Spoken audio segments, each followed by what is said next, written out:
Good morning students. आज हम lesson number 2 नींव की ईंट पढ़ेंगे। नींव की ईंट जो निबंध है उसके रचयिता राम वृक्ष बेनपुरी थे। राम वृक्ष बेनपुरी एक शुक्लोत्तर युग के प्रसिद्ध साहित्यकार थे। उन्होंने अपनी रचनाओं में देश प्रेम, साहित्य प्रेम और ताक की महत्ता का भाव दर्शाया।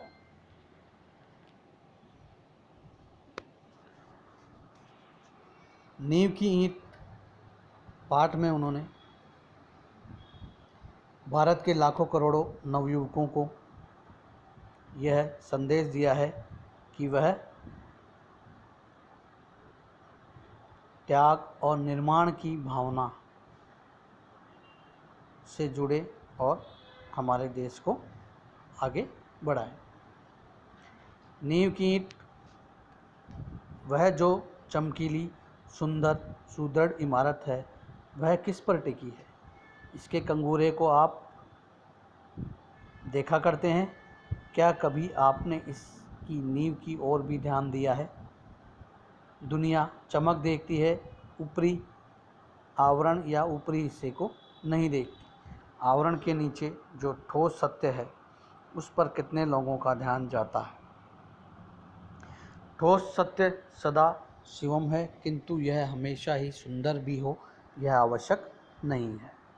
सत्य कठोर होता है और कठोरता, भद्दापन साथ साथ जन्म लेते हैं और जिया करते हैं। कवि कहता है कि कभी आपने बहुत ही सुंदर इमारत को देखा है। आप सबने देखा होगा, लेकिन यह इमारत किसके ऊपर टिकी है? जो उसकी नींव है, जो उसकी मजबूती है, जिसके ऊपर ये इतनी सुंदर इमारत टिकी है, उस पर कभी किसी का ध्यान नहीं जाता। हम कठोरता से भागते हैं, भद्देपन से मुख मोड़ते हैं, इसलिए हम सत्य से भी भागते हैं।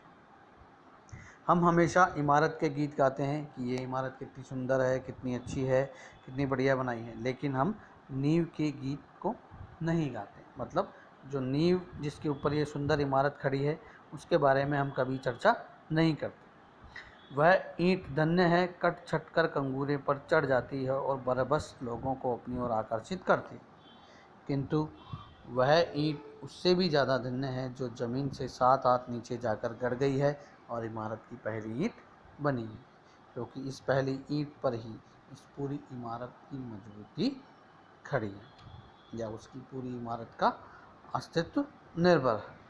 उस ईंट को हिला दीजिए, कंगूरा बेताशा ज़मीन पर आ गिरेगा, पूरी इमारत ज़मीन पर आ जाएगी। तो हमें कंगूरे के गीत गाने की बजाय अब हमें नींव के गीत गाने चाहिए। वह ईंट जो ज़मीन में इसलिए रह गई है कि इमारत को कंगूरा मिले।